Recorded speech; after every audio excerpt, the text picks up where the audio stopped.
Bonjour, bonjour à tous. Tiffaine Saint-Cric, bonjour. Bonjour. Vous êtes journaliste et auteur. Et avec vous, on va beaucoup plus parler de ce livre que vous avez écrit. Alors le titre, c'est Le Gabon aujourd'hui. Et ce qui intrigue, quand vous parlez du Gabon aujourd'hui, vous mettez en couverture un éléphant. L'éléphant, c'est un peu l'animal emblématique du Gabon. Parce que déjà, il faut savoir qu'en Afrique, l'éléphant de forêt, il y en a 90 000 qui sont encore vivants. La moitié se trouve au Gabon. Ce qui fait beaucoup. Une population de 45 000 éléphants de forêt. On ne parle pas d'éléphant de savane, qui est un autre animal en fait, mais voilà, c'est pour ça que l'éléphant il est emblématique. Et aussi parce que vous savez que dans le processus de renouvellement permanent de la forêt, il est primordial l'éléphant. Et la forêt au Gabon, c'est 88% du territoire.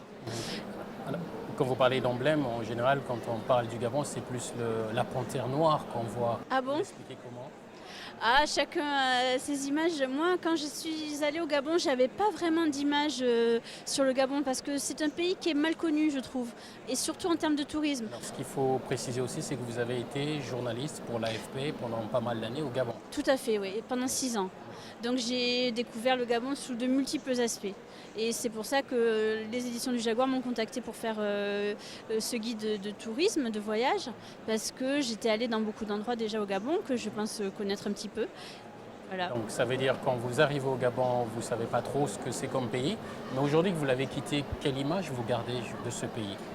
Pour moi, c'est la forêt qui est le plus présent, une forêt qui doit se conquérir, qui doit se découvrir avec humilité, parce qu'on est face déjà à des monstres, des arbres qui dépassent tout entendement. On est devant comme des petites fourmis, donc un changement d'échelle pour l'homme qui fait toujours du bien, je trouve. C'est cette forêt-là qui est passionnante, qui est pleine de mystères, et ces mystères, on a envie de les percer, d'aller les découvrir. Le Gabon, c'est un pays où on est toujours étonné en fait. On croit comprendre des choses et en fait on découvre qu'on ne sait pas. Donc cette forêt-là, elle est pleine de mystères. On croit voir une ombre, on se demande si c'est un animal. Est-ce que c'est un gorille? Est-ce que c'est un éléphant? Peut-être qu'on verra rien. Qui s'est transformé en gorille. Par exemple. Et oui, il y a toute cette mythologie en fait, qui est absolument fascinante, qui est passionnante. Et moi, le Gabon m'a passionnée. En fait, je dirais que le Gabon m'a beaucoup donné et j'ai envie de rendre un petit peu aujourd'hui. Alors, on va voir dans ce qui est, on verra tout à l'heure dans l'aspect rendre, mais quand on parle de mythologie, aujourd'hui, c'est quoi le rapport justement que les Gabonais ont avec la forêt? Parce qu'on sait aussi que c'est un pays où une bonne partie se retrouve dans les grandes villes. Oui, c'est vrai que la jeunesse, maintenant, elle s'est éloignée des villages. Elle va en ville, on cherche du travail à la ville. Depuis l'explosion pétrolière, en fait, le boom pétrolier, c'est sûr, ça a attiré des jeunes qui voyaient là un avenir professionnel. Donc il y a eu un surdéveloppement des villes et peut-être une désertification des villages. Et ce qui fait des jeunes aujourd'hui peut-être un peu déconnectés des traditions. Même si moi je trouve, mais peut-être je me trompe, qu'il y a quand même un lien très fort entre même les jeunes Gabonais et la nature, et la forêt, et les traditions. Il y a toujours ça qui existe. Peu d'habitants au Gabon, c'est sûr qu'il y a peu d'habitants pour voilà, une superficie en comparaison assez importante. Donc les animaux sont un peu maîtres chez eux, dans leur pays, tant mieux. Il y a quand même des dangers là, par exemple le braconnage qui représente un vrai danger pour la nature. Il y a tous ces efforts qui sont faits pour dompter un peu tout ce qui est exploitation forestière. Donc le Gabon fait des efforts pour faire des cultures durables, de l'exploitation durable des forêts avec des règles strictes. Alors je crois que c'est la problématique d'aujourd'hui pour que ça continue, cette harmonie entre l'homme et la nature qui a pour l'instant réussi à subsister. Le Gabon vert, oui, effectivement, c'est un pilier, comme ils appellent ça. Au Gabon, il y a le plan stratégique pour l'émergence, voilà, axé sur 3 piliers. Le pilier qui est Gabon vert, un des 3, avec le développement de l'industrie et le développement des services. Et donc ce Gabon vert, c'est développer et le tourisme et l'exploitation de la nature de manière durable, pour que ça soit pour les générations futures. Et ce tourisme qui se développe avec des infrastructures qui se construisent et 13 parcs nationaux. Vous parliez des parcs nationaux, c'est 13 parcs. Je ne sais pas s'il y a d'autres pays au monde qui en ont autant. L'initiative avait été donnée en 2002 par Omar Bongo, le père de l'actuel président. L'actuel président qui a repris évidemment ce dossier et actualisé ça avec aujourd'hui l'Agence nationale des parcs nationaux, avec des éco-gardes. C'est ce dont on parle dans ce livre. Des parcs très différents de l'un à l'autre. On peut aller à la plage, on peut aller dans des reliefs plus de petites montagnes, on peut aller dans des plateaux de savane, une diversité incroyable. Il y a l'eau qui est omniprésente au Gabon, avec ce fleuve, l'Ogoué, qui est mythique. Les explorateurs ont cru au départ qu'ils allaient comme ça traverser l'Afrique avec l'Ogoué.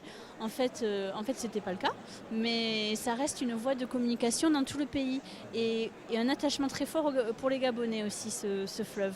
Et l'écotourisme, on peut dire qu'aujourd'hui c'est une réalité, c'est-à-dire qu'on a bien des gens qui quittent l'Europe, l'Occident, pour venir visiter ces parcs? Il y en a. Alors c'est encore un petit peu confidentiel et je pense que c'est voué à se développer. C'est le Kenya qu'on voit dans ce genre de choses. Voilà, tout à fait. Il y a le Kenya, l'Afrique du Sud. Ce sont des concurrents sérieux, évidemment. En plus, ces pays-là, ils n'ont pas la forêt du Gabon. Ouais. La spécificité du Gabon, je pense que c'est sa forêt. Parce qu'au Kenya ou en Afrique du Sud, c'est plutôt la savane. Qu'est-ce qu'il faudrait pour qu'un jour, justement, le Gabon arrive à ce niveau-là? À ce niveau-là, je pense qu'il faudrait faire connaître, en fait, parce que souvent, les gens ne connaissent pas, c'est surtout ça. On ne connaît pas le Gabon en tant que pays, destination touristique. Okay. Alors qu'on connaît les autres, comme vous disiez. Mais là, je pense qu'il y a c'est de l'information. C'est un pays, en plus, qui a la chance d'être très stable. Avec 60 ethnies dans un pays, et une stabilité qui est quand même à souligner dans la région. C'est pas très courant, mais il faut le souligner. Alors je pense qu'il y a des atouts certains pour développer ce tourisme. Alors le Gabon aujourd'hui, comment on écrit un tel livre quand on a passé 6 ans au Gabon? Parce que je pense que vous avez beaucoup d'images, beaucoup d'anecdotes, beaucoup de vécu. Oui. Et tout n'est peut-être pas dedans. C'est ça. Comment? C'est difficile bien sûr. C'est difficile. J'ai essayé de partager l'amour du Gabon que j'ai parce qu'il m'a accueilli pendant 6 ans, qui m'a énormément apporté et que si je peux rendre un petit peu, ça me fait plaisir. Mais c'est difficile de partager ce vécu, ces sensations, ces odeurs. Dans un livre, c'est compliqué, les odeurs d'un marché, et pourtant, à décrire ces ambiances, cette chaleur. Moi, je dirais que c'est la chaleur, en fait, le plus prégnant au Gabon. Chaleur des gens, chaleur du climat, il faut le dire. Et tout ça fait une ambiance tellement particulière. Je ne sais pas si, avec le photographe, je suis partie avec un photographe Renaud. Moi, quand je suis allée au Gabon, par exemple, dans le sud, à Sétékama, on était dans une case de passage avec des gens locaux qui faisaient la cuisine. Donc les gens du village nous faisaient la cuisine, s'occupaient du gîte, nous fournissaient aussi la balade en pirogue, nous montraient tout. Le guide était du village. Et cette petite communauté, c'est sûr, ça leur apportait un petit gain non négligeable parce qu'il y avait du tourisme. Donc je pense que ça peut profiter au tourisme, aux gens qui vivent là-bas vraiment. Ce sont les Gabonais qui opèrent eux-mêmes leur propre structure en fait dans l'intérieur. Il y a des formations, les éco-gardes par exemple qui sont employés par les parcs nationaux. Ce sont des Gabonais qui ont eu envie à un moment donné de revenir un peu à leurs racines en revenant un peu à la nature, à la forêt, tout en pouvant travailler et avoir un salaire avec ça. Je pense qu'il en faudrait plus, voilà. On parlait tout à l'heure de braconnage. Ouais. L'une des bonnes nouvelles dans le cadre de la lutte justement contre le braconnage, c'est le retour du lion. Je crois que vous en avez entendu parler forcément. Oui, c'est vrai que c'est assez incroyable. Il y a quelques semaines à peine, et on en parlait avec monsieur Omer de l'Agence des parcs nationaux, qui a suivi ce dossier évidemment.